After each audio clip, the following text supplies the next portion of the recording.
सुप्रभात। आज का मेरा विषय है स्तनपान रोकने की प्रक्रिया। ये एक प्रक्रिया है जहाँ पे छोटे छोटे बच्चों को स्तनपान रोकने का शिक्षा दिए जाते हैं। ये प्रक्रिया इसलिए ज़रूरी है क्योंकि स्तनपान अकेले बच्चों के विकास के लिए काफ़ी नहीं होता। इसका ये लक्ष्य है कि बच्चों को धीरे धीरे खाना सिखाना चाहिए और बच्चों के पाचन की शक्ति बढ़ाने के लिए भी बहुत ज़रूरी है। इसका ये सिद्धांत है कि जो खाना आप बच्चों को दे रहे हो वो घर का खाना होना चाहिए, अच्छा भून का खाना होना चाहिए और बच्चों के टेस्ट के हिसाब से होना चाहिए। जो खाना आप एक बार से अगर सॉलिड कर रहे हो तो बच्चों के पाचन के लिए अच्छा नहीं है। इससे इनडाइजेशन हो सकता है, बच्चों के पेट दर्द हो सकता है, उल्टी हो सकता है और अगर ऐसे हो रहा है तो बच्चों को पीडियाट्रिशियन को दिखाना बहुत ज़रूरी है। इसका ये दूसरा सिद्धांत है कि जो खाना आप दे रहे हो उसको छोटे छोटे मात्रा में देना चाहिए। एक बार से दोगे तो बच्चा खा नहीं पाएगा और पाचन में फिर से दिक्कत होगा। बच्चा का धीरे धीरे पाचन का शक्ति बढ़ाने के लिए छोटा छोटा मात्रा में देना होगा खाना को। और लिक्विड से सॉलिड डाइट होना चाहिए, एक बार से सॉलिड डाइट नहीं करना चाहिए क्योंकि बच्चों को च्यूइंग करने में मुश्किल होगा। अगर 6 महीने का बच्चा है तो उसको लिक्विड डाइट से शुरू करना चाहिए। आप दाल दे सकते हो या फलों की गुदा दे सकते हो। इससे बच्चे धीरे धीरे च्यू करना भी सीख जाएंगे जब उनका दांत निकलने शुरू होगा। अभी जो 6 महीने का बच्चा है ये पहला पड़ाव होता है। पहला पड़ाव में बच्चे जो 6 महीने का होता है उनका दांत नहीं होता, उनका जीभ जो है जो दोनों मसूरी के बीच में होता है। और अगर आप खाना देते हो उनको तो वो अपने जीभ से खाना भी फेंक सकते हैं, पर ये बहुत नॉर्मल है। बच्चे धीरे धीरे सीख जाते हैं।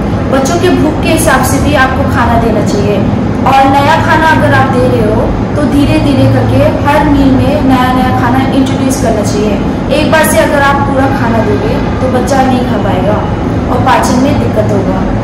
और जो बच्चा का दूसरा पड़ाव है वो 6 से 9 महीने के बच्चों में होता है। इन बच्चों में धीरे धीरे दांत निकलना शुरू होता है। जब आप उनको सॉलिड फूड देने लगोगे तो उनका टूथ लॉस भी समय से होगा और जो नया दांत निकलता है जो कि है परमानेंट दांत, वो अलाइनमेंट सही से होता है, कोई क्राउडिंग नहीं होता।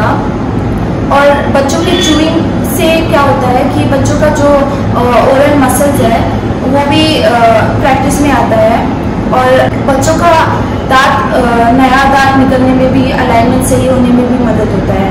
और बच्चों का जॉ है, जॉ का विस्तार के लिए भी बहुत मदद करता है। तीसरा पड़ाव ये है कि जो बच्चे होते हैं वो होते हैं 9 महीने से 12 महीना तक। इस वक्त तक जो बच्चे का च्यूइंग मैकेनिज्म है वो बढ़ता जाता है और स्तनपान धीरे हो जाता है। जब स्तनपान धीरे होता है तो बच्चे अपने आप खाना मांगने लगता है। तब जो घर का खाना होता है जो सब फैमिली मेम्बर्स खाते हैं वो खाना भी दे सकते हैं बच्चों को। बच्चों को खुद से खाने में एनकरेजमेंट करना चाहिए।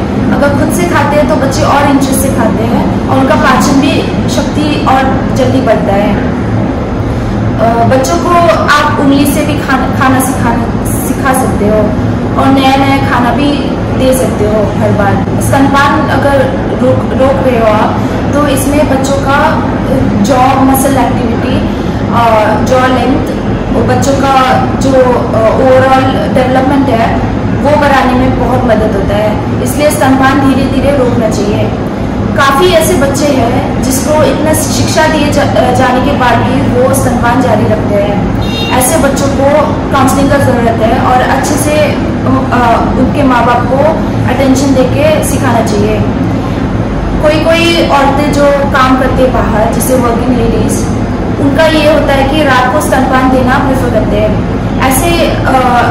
ऐसे में बच्चे खुद से दिन में खाना सीख जाते हैं और काफ़ी बच्चे को जब शिक्षा दिए जाते हैं तब खुद से वो मार के सीख लेते हैं खाना खाना।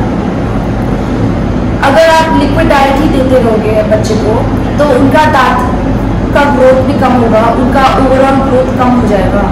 इससे क्या होगा कि बच्चों का जो क्राउडिंग है वो बढ़ जाएगा दांत का और बच्चों का मसल एक्टिविटी भी सही नहीं होगा, बहुत टाइट हो जाएगा और दांत भी जल्दी गिरने लगेगा। ये बच्चों के लिए सही नहीं है। इसलिए बच्चों को स्तनपान रोकना और सॉलिड फूड में जाना सिखाना बहुत ज़रूरी है। ऐसे काफ़ी खाना होता है जो बच्चों के सेहत के लिए अच्छा नहीं होता और आपको कम करना चाहिए उनका क्वांटिटी।